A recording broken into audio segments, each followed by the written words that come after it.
Welcome back to my channel, or welcome to my channel if you're a new viewer.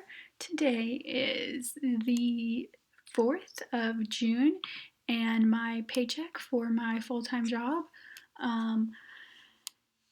got deposited into my account today and is currently pending, so I'm going to go ahead and budget that out. And in my budgeting software system, well, not mine, but the one that I use, YNAB, or You Need a Budget. So here we're on my account screen, and as you can see, I actually have quite a few scheduled transactions. I went ahead and added my paychecks for the month of July, just so I can have a good idea of what my running balance is going to be, because I have a couple of bigger transactions that are going to be coming out, I think, this month. So I wanted to keep an eye out on how much money I'm going to need to have in my bank account to get those.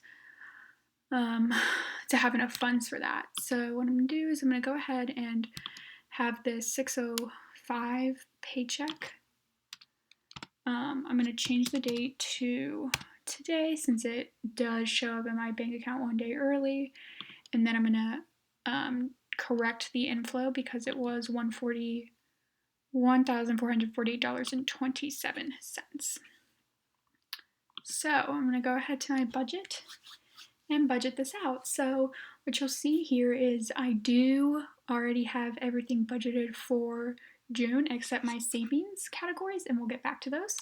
Now if I flip forward to July, it's the same thing here. Everything is budgeted for. So what I'm going to do is I'm going to take my first paycheck in June and go to August and start budgeting out that. So my responsibilities, this is $400 that I pay to my mom at the first of every month, because I do live at home, and these are just some of my household bills. I just send her the money directly, but I did break it out so that I can see exactly what categories are costing me what. So I'm going to do half of the payment, which is $200, which means I completely covered my car insurance, and I did half of my rent for $100.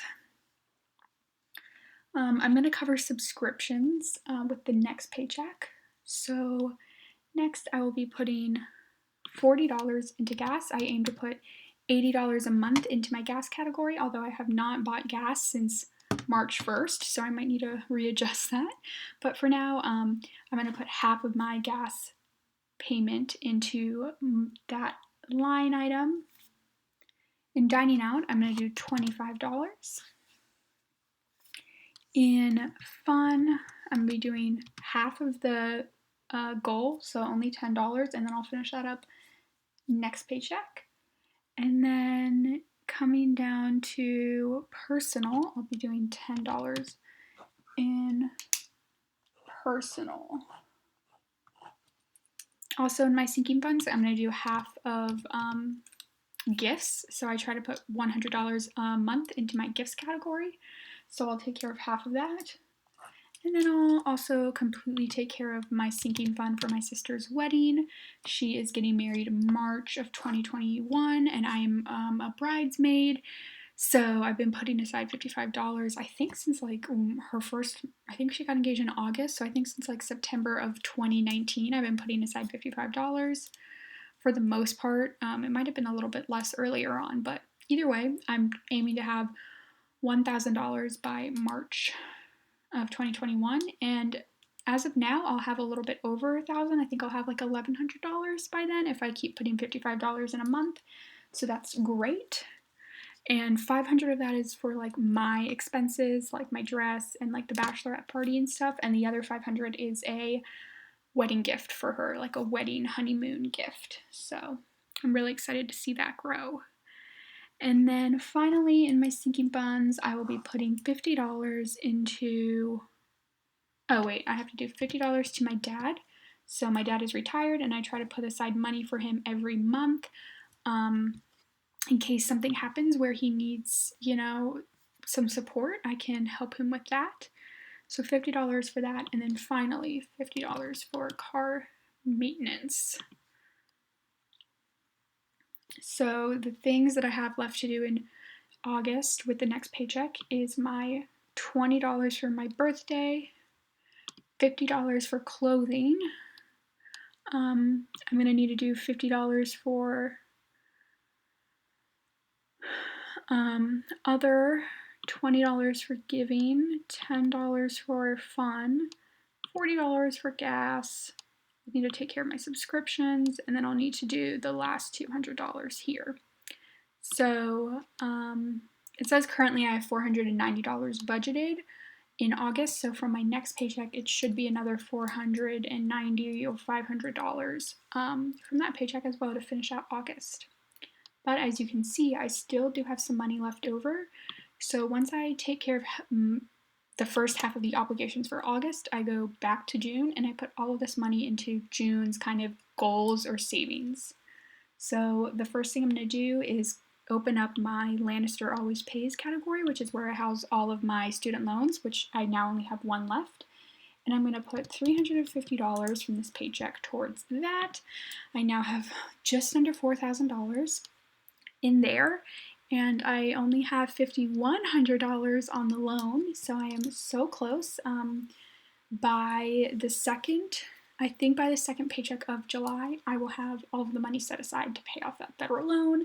I'm still going to wait until September since it is in forbearance, and I might as well gain some interest in my savings account where I'm housing that. But it's great to know that that money is going to be set aside for when September comes and the interest starts to accrue again. I could just pay it off the day before. Next, I'm going to put $465 towards my IRA. You see this little blue goal here. I did input an upcoming transaction for $2,000 because I get paid again June 19th, so I'll be putting whatever money I need left to reach that goal, and then I'll be doing a transfer from my checking account to my IRA account. So that's good, and I'm on track to max it out at $6,000 this year. Then I'm going to put another $115 into my medical deductible fund. And then with the next paycheck, I'm finally just going to put another, I think, $55 in here to bring my available up to a nice $2,100. And then I will start actually saving for my medical deductible for 2021. Seems crazy, but it's something that I do that makes me feel a lot better and safe. And I do have a high deductible health plan, so I need to make sure I have money set aside.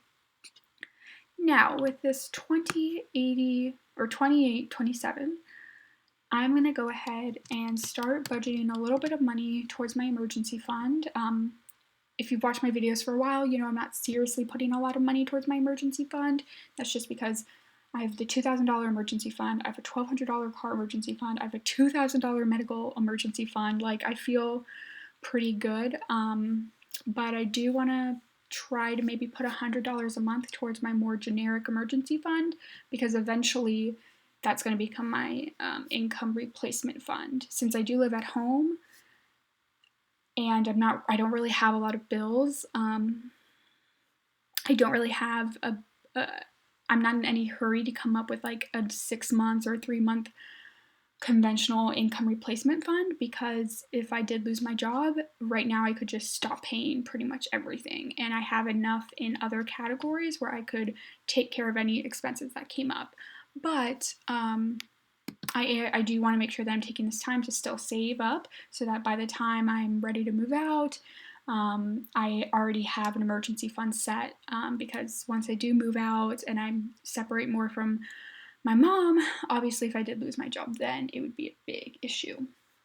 So with this $827 left, I'm going to come down to my wish farm, come to this new phone category, and add it in there. So this it was like $513 that was in here.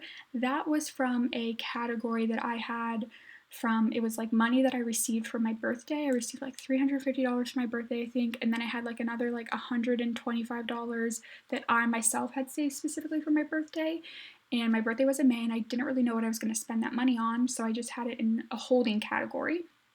I decided to just move that money all directly to my new phone category to help me reach that goal sooner. I do expect to have a full, I do expect to probably have about $2,200 in between my new phone category and my new computer category by the end of this year. Both of them, my computer I think is like 5.5 years old now, and it's certainly starting to show. And then my phone I think is almost 4 years old. So they both work fine for now, but I want to have money set aside so that when they do break down for good, I don't need to worry about it. I can just go out and buy the exact computer and phone that I want. So just like that, my budget or my paycheck is now all budgeted out. And then the only other thing I wanted to let you guys know is if I come up to my subscriptions and you see this, if you've watched my previous videos, Netflix actually used to be closer up to the top of the subscription category, and it was a monthly subscription. I got sick and tired of paying $14.16 a month. That was how much was actually charged my credit card a month for a subscription that was only supposed to cost me $12.99 a month. And I was like, I hate paying all these freaking taxes. So what I finally did is I just bought a $100 gift card off of Amazon. And I already had $40 in credits. I got a gift card for my birthday or something from there. So I had $40 in Amazon credits that I just applied towards that, so that I only had to actually come up with like $60. And it was actually pretty easy for me to come up with that $60 because I had the $14.16 already budgeted for June, and then another $14.16 budgeted in July. So that was like already more than half of the 40, or like that was like close to half of the $40 I needed. And then I think I took the rest of that money from, I had a gym category, and it's now under the hidden. I had a gym category that had like $30 in there. So I just took that from that because the gym that I was saving up money for, I no longer work at that location, so I can't use that gym anymore. So I was just putting aside $5 a month for a gym membership I didn't have. Gyms are currently, I don't feel safe enough to go to a gym right now, so I just moved that money. And I bought a Netflix gift card for $100. That means I'm good until February of 2021. So I have a new savings goal set. I think I need to budget $12.50 a month to have another $100 ready by the time February comes around to buy another $100 gift card. So $12.50 a month is much cheaper than the $14.16. I mean, it's really like $1 and change, but I was getting so annoyed. And I might end up doing that with HBO Max, because HBO Max is only supposed to be, I think, $11.99 or $12.99. I think it's supposed to be $12.99. No, I think it's supposed to be $11.99. And I pay $13.68 for it, which is, again, it's really only $1 and change, but that $1 and change really adds up. So if you have not thought about that, buy gift cards for your streaming services because it is cheaper. And then, so that was, I already added that transaction. It was actually on my credit card, and I think I should change this to Amazon. And then the last thing I'm going to do is add a, oh wait, not in my credit card. It's going to be, sorry about that. It's going to be on my credit card again. The payee will be GoFundMe. I did my monthly donation to a GoFundMe page, and it was for a Black LGBTQ support organization that helps homeless Black and gay teens or just young adults. So I was inspired because obviously June is Pride Month, and then I specifically wanted to try to see if I could donate to a Black-focused organization just with everything going on. So that was great. I'll go ahead and leave the link below if you're interested in that, but it was $21, which means I need to go ahead and cover because I only had $20 in my giving fund for June. Let me go ahead and cover that $1 with, cover this with other. There we go. So that is everything with my budget.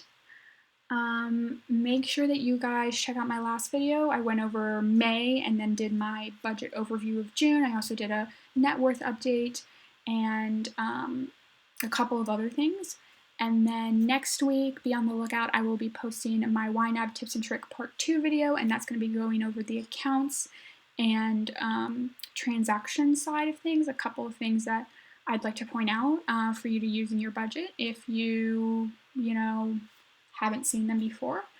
And then I have a couple of other video ideas, including going over how to track your gross paycheck and your gross spending, how to handle your gift budgeting, how to add emojis to your budget. I have a couple of videos coming up over the next couple of months besides just my regular bi-weekly budgets and then like my end of the month reviews and wrap-ups. So be on the lookout for that.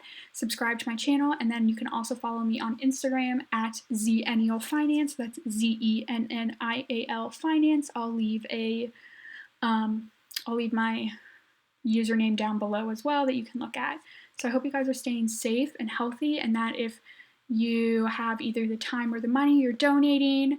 And if you don't have the money or the time, you're at least educating yourself, especially if you're in the United States, to the issues that are going on right now, because it has been a long long-term problem.